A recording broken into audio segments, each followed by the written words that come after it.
Imaginez un combattant de MMA qui pèse 100 kilos, engoncé dans une armure et qui se bat en suivant un manuel scolaire. Face à lui, un combattant de rue, nerveux, armé d'un couteau, 3 fois plus rapide et qui ignore totalement les règles. Rome, c'est 5 millions de kilomètres carrés d'ordre absolu. Les Mongols, c'est 24 millions de kilomètres carrés de pure expansion.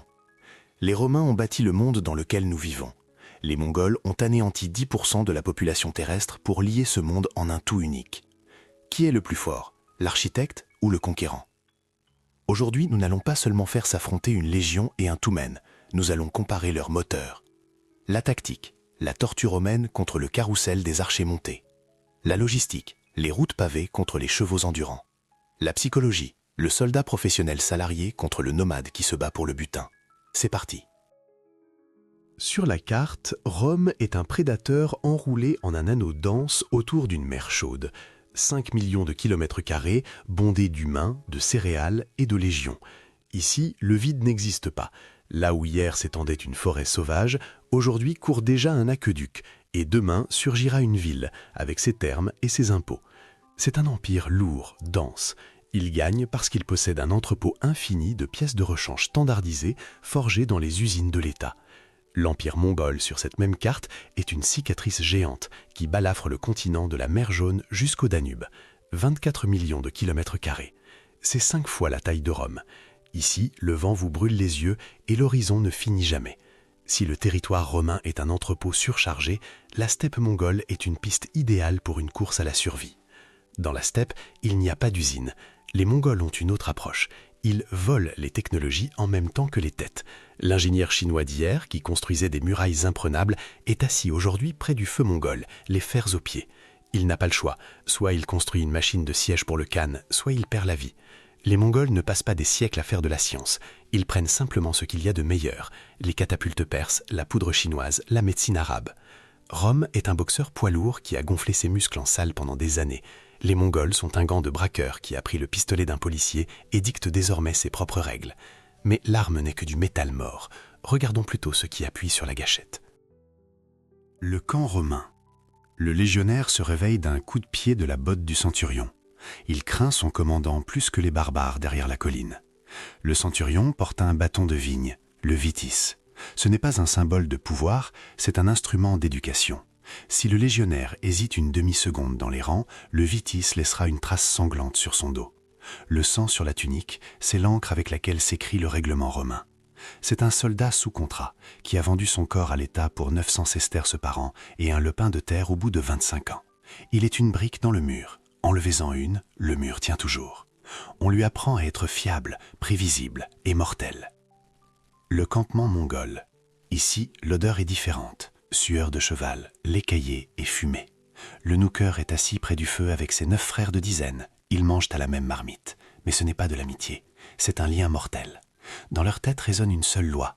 Si un seul s'enfuit, tous meurent. Si tu faiblis au combat et que tu t'échappes, tes 9 frères, avec qui tu as partagé la viande pendant 10 hivers d'affilée, seront exécutés d'une manière terrible. On leur brisera la colonne vertébrale, à cause de toi. C'est pourquoi les Mongols partent à l'attaque en silence. Pas de cris, seulement le grondement de la terre sous des milliers de sabots et le sifflement des cordes d'arc. Le Romain se bat pour survivre et toucher sa retraite. Le Mongol se bat parce que derrière son dos, c'est une menace pour toute sa lignée. L'un a l'habitude d'attendre les ordres, l'autre décide lui-même quand attaquer, mais il est lié à ses camarades par la peur d'une exécution collective. Midi. La Légion se tient au milieu de la steppe. 5000 hommes épaule contre épaule, boucliers verrouillés. Une machine parfaite pour le corps à corps. Ils attendent le choc pour broyer l'ennemi dans une hache-viande. Mais l'ennemi ne vient pas. Au lieu de cela, la terre vibre et un essaim surgit de l'horizon. Des milliers de cavaliers contournent la formation et commencent leur carrousel mortel. Regardons les caractéristiques. Le pilum romain porte à 30 mètres, avec de la chance. L'arc composite mongol couvre la légion d'un nuage de flèches à 300 mètres. Mais la vraie mort frappe plus près. À 50 mètres, la lourde flèche du mongol traverse la côte de mailles romaine comme du tissu.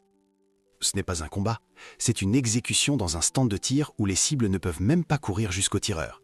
La légion se vide lentement de son sang sans même avoir sorti l'épée du fourreau.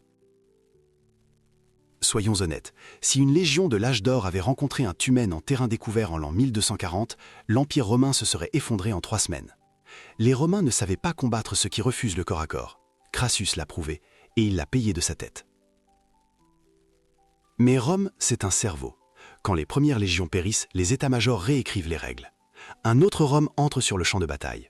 Aux côtés de l'infanterie se tiennent désormais les cataphractaires, des cavaliers bardés de fer de la tête aux pieds. Les Romains achètent la cavalerie alliée des Germains et des Sarmates. Et quand la lave mongole déferle à nouveau, un point d'acier surgit de derrière l'infanterie et percute les nomades légers comme une locomotive dans un troupeau de moutons. Rome n'est pas devenue meilleure, elle a acheté ceux qui peuvent rattraper et écraser le nomade. Devant un mur de pierre, le cheval est inutile. C'est l'heure des ingénieurs. Le siège romain est un étouffement méthodique.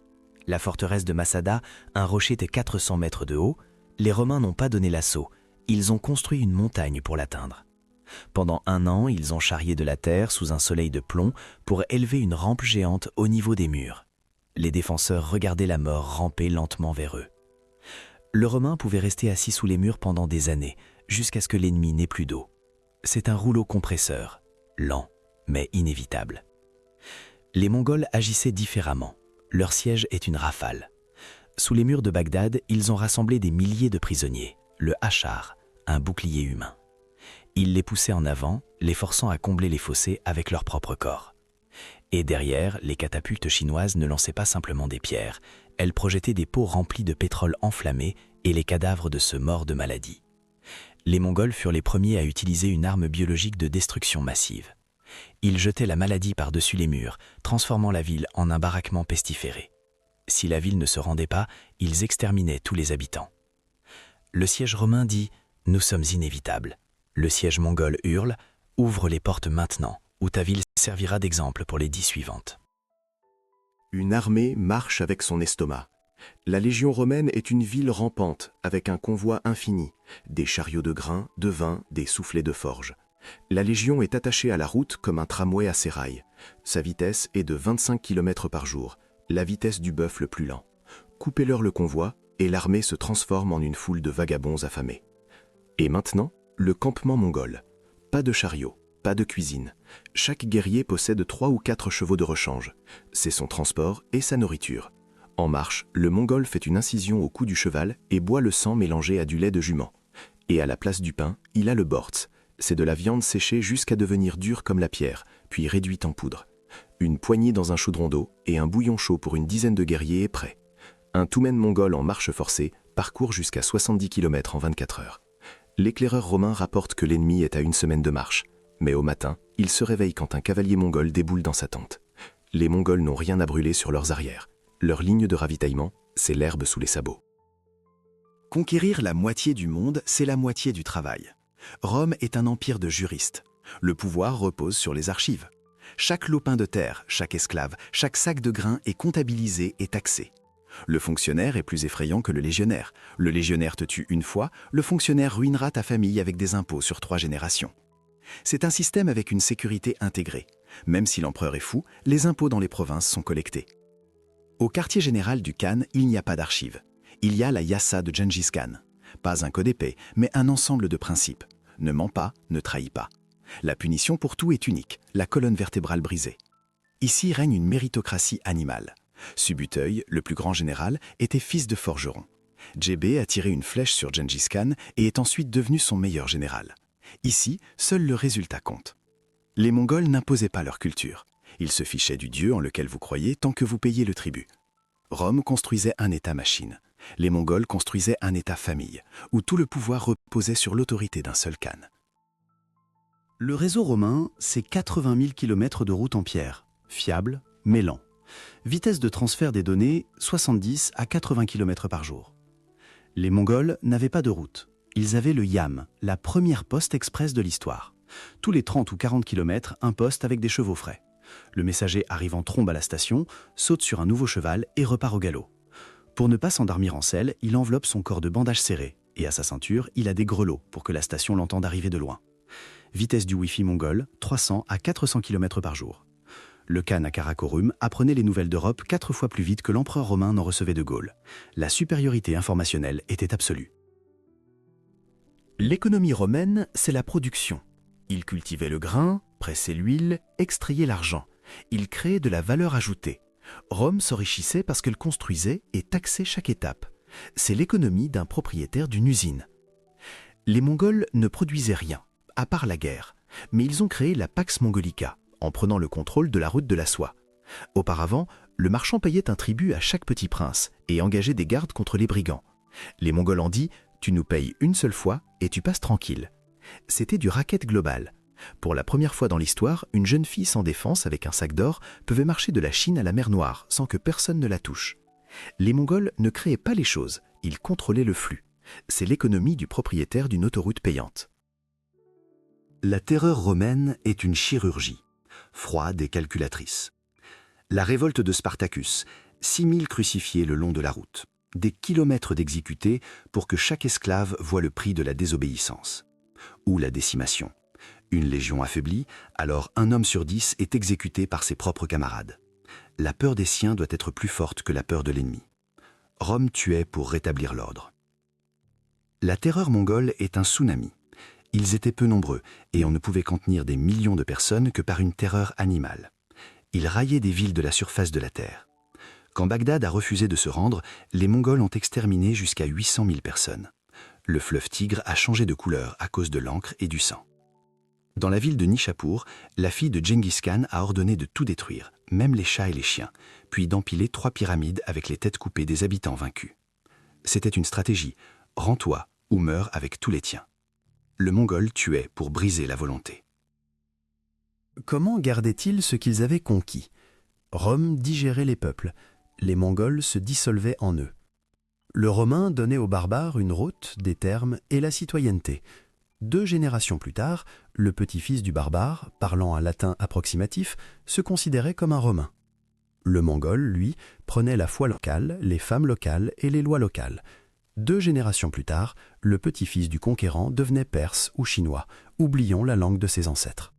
Le système romain assimilait les étrangers.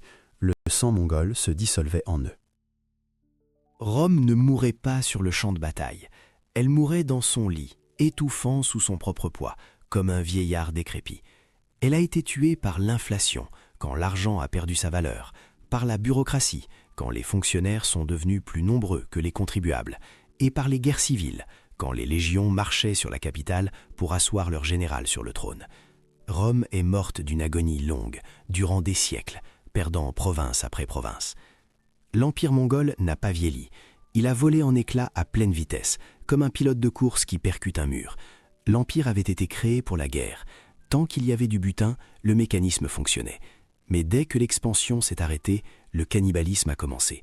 Les fils et les petits-fils de Genghis Khan ne voulaient pas régner ensemble. La Horde d'Or faisait la guerre à l'Ilkhanat. Kubilai construisait son propre empire en Chine. Ils ont commencé la guerre les uns contre les autres. Rome est morte de vieillesse. Les Mongols sont morts d'avoir oublié comment être une seule meute. Alors, qui a gagné? Sur le ring de l'année 1240, Rome aurait été anéantie. La machine de guerre mongole était en avance de 1000 ans, aucune chance. Mais regardez autour de vous. Nous vivons dans des bâtiments basés sur des principes romains, le béton, les arches. Nous écrivons avec des lettres venues de Rome. Nos lois, nos sénats, nos tribunaux, c'est Rome. Elle a laissé un code civilisationnel. Et qu'ont laissé les Mongols? Des frontières d'État, une trace génétique, les mots argent et douane. Les Mongols étaient un ouragan qui a balayé le vieux monde, mélangé les peuples et les technologies. Mais un ouragan ne construit pas de maison, il vérifie leur solidité. Rome, c'est les fondations. Les Mongols, c'est la tempête. J'ai une question pour vous. Et maintenant, place au vote dans le commentaire épinglé. L'équipe Rome, mettez un like à cette vidéo si vous pensez que l'ordre et la loi sont plus importants. L'équipe Horde, écrivez un commentaire si vous pensez que la force réside dans le mouvement et le bouleversement. Qui va gagner aujourd'hui? Le choix vous appartient.